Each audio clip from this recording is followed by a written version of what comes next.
Welcome to the Evviva Experience, a podcast for women facing the emotional and psychological fuckery of midlife. Hi there, lady. My name is Sarah Tuckett, and I am a somatic psychotherapist and dance movement therapist based in Brisbane. Let's get on with the show. It happens this time every year. Women are literally crawling into my studio, dragging their knuckles on the floor. They tell me it's the build-up to the end of the year, the pressure of Christmas, and that they are literally hanging out for their summer holidays. These women feel like they're having to push through and soldier on, and what they're crying out for is rest. The female body runs on a 28-day cycle and has different needs for work, rest, and play in order to thrive.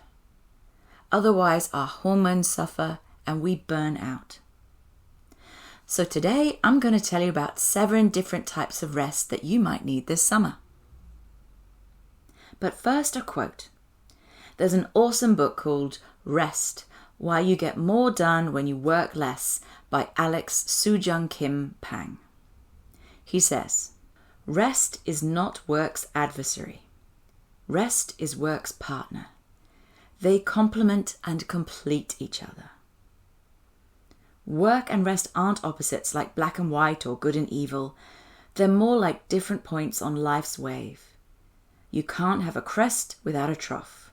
You can't have the highs without the lows. Neither can exist without the other. So let that sink in. Rest and work are mutually supportive pals on the same team. They're like tomatoes and basil, sublime together on your plate, but not coriander. Coriander is no one's friend. So there's a really good reason to rest, not just because you're burnt out. Resting will make you more creative. I actually have my most creative ideas when I'm in the shower or when I'm out walking in the morning, and it turns out there's a really good reason for that.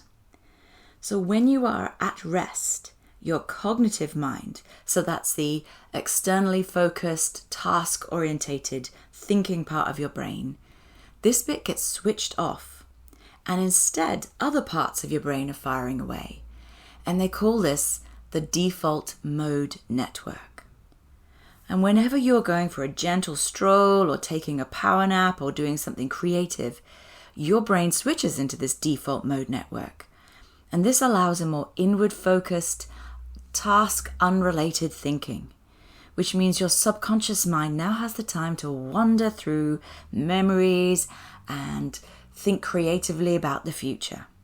And it will often come up with insights and solutions for your problems. So it's this wandering mind that is the secret to creative thinking, because the default mode network will connect parts of the brain that don't normally work together. And this is what happens to me when I'm in the shower or when I'm off walking or I'm in a dance class. My thinking mind is switched off and I'm just focused on the movement, giving my subconscious mind time to solve my problems. So here are 7 different types of rest.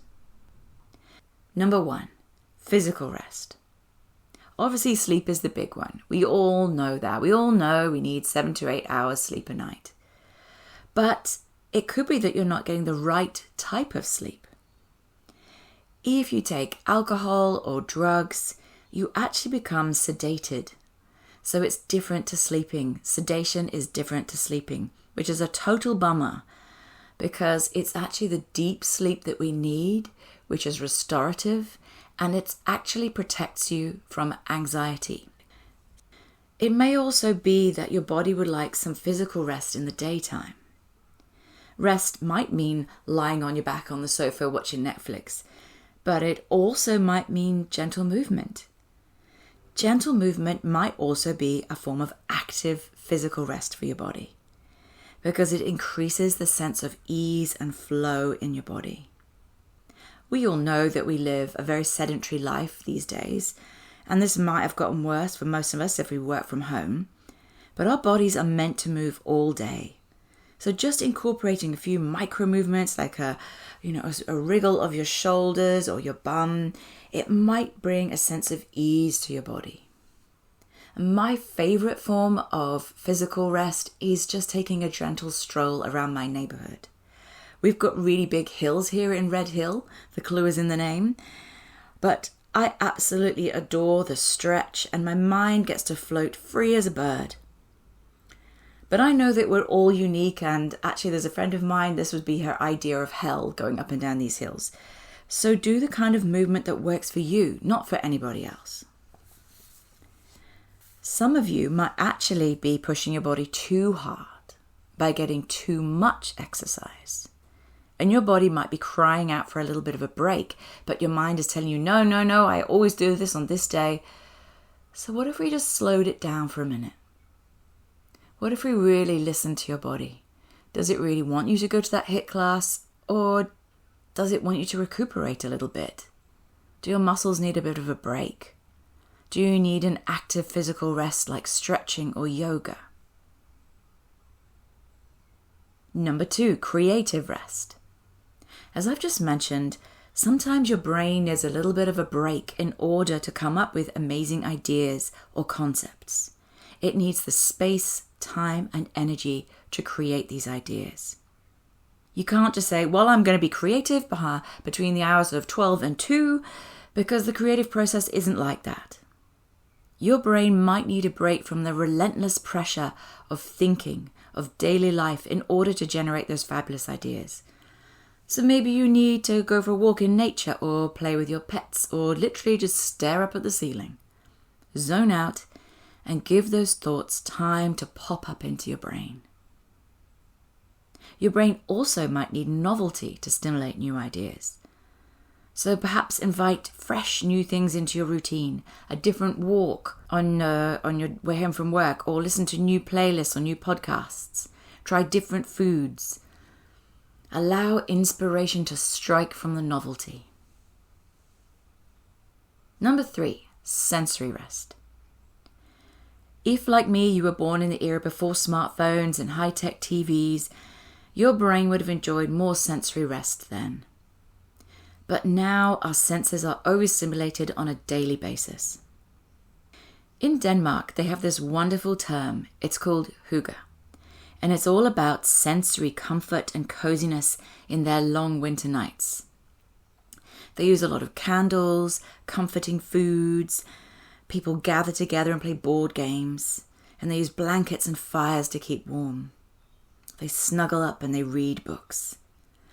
This sensory rest feels so appealing to me. Obviously, we're in summer here in Queensland, so I love nothing more than just lying on the floor underneath the ceiling fan, just feeling that breeze waft over my skin. What would you like? What could you do to rest your eyes, for example? Maybe you could turn off the bright overhead lights and instead just use some lower lumen lights or candles. Or maybe the scent of a beautiful candle or an essential oil could bring a bit of calm to your olfactory system. And perhaps a soothing playlist played at a gentle volume could bathe your ears. And of course, not forgetting, chocolate could warm the cockles of your heart and your taste buds. Number 4, emotional rest. When I ask people, when they come into my therapy room, I ask them, how are you going? They go, oh yeah, fine. And we say that without even thinking about it. And then they hit the sofa and they burst into tears. So when you're asked, how's it going? How often do you respond truthfully? Actually, I've had a really shit week and I feel like leaving my job and I could really do with a hug and someone to talk it through with. But actually what we normally say is, yeah, I'm good. And we stuff down our need for emotional soothing. So how often do you share your inner emotional world with friends and get your emotional needs met? It takes great courage and vulnerability to say, actually, I'm not doing so well. I don't expect you to do anything. I just need you to listen to me and know that I'm actually not okay. Who could you reach out to for emotional rest? And I think this is probably the most challenging one for women because so much of our time is spent looking after other people and doing things for others and checking in with other people to make sure they're okay. at the expense of ourselves. But as the saying goes, fit your own oxygen mask first. Number 5, social rest. Now this is a tricky one at Christmas because there's always the pressure to go out and party. And whilst social isolation is known to be a killer, too much social contact can also be an energy drain, particularly if you're an introvert. So there will be some relationships that fill you up and some that drain you a little bit. And maybe there's somebody in your friendship circle who you think, you know what, not today. I can't deal with that person today. And that's absolutely fine. Pick your time. So I would encourage you to choose. When do I have the energy to respond to that phone call? When do I have the energy to deal with that person?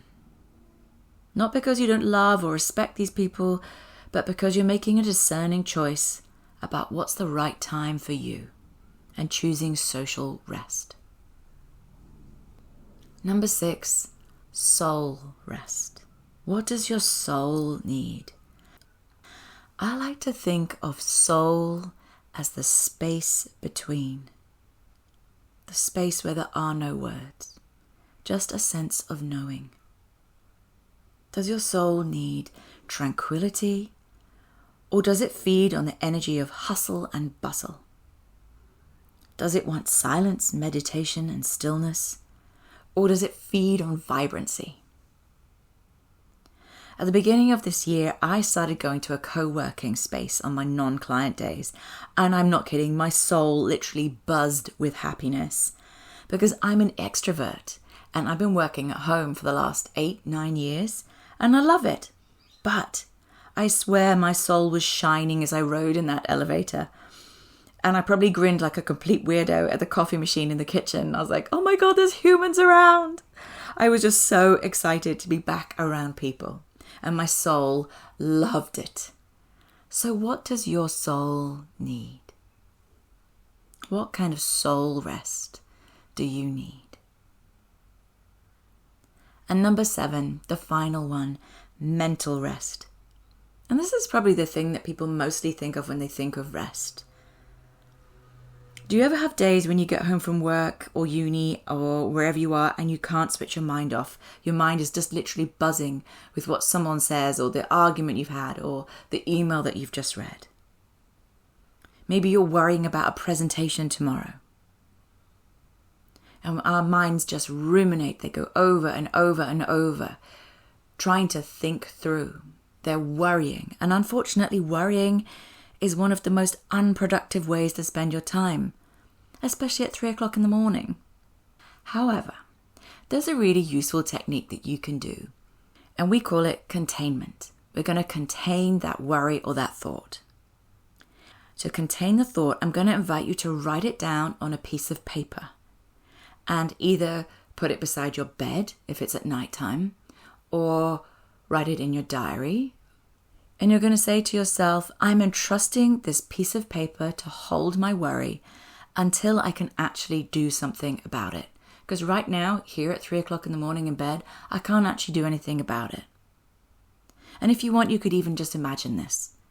You can imagine writing it down on a piece of paper and putting it somewhere safe, like one of those old school filing cabinets that you have a lock for. You pull out the drawer, you put it in the file, and then you lock the drawer. The idea is that you're setting down that worrisome thought, putting it to one side, and it's like you're pending it until you have the time the next day or whenever you have the capacity to deal with that thought. So now the most important thing. We need to schedule time for rest. Perhaps think through those 7 different types of rest. Physical rest, creative, sensory, emotional, social, and soul rest, as well as mental rest. What do you need? And when can you do it? When can you schedule in time to rest? And I think it's really important that you put it in your diary and prioritize it. This is time for you so that you can then help others. It's not selfish, it's self-care. please schedule rest, because you are important. Thank you for listening to today's podcast. I have a question for you. How do you want to feel today?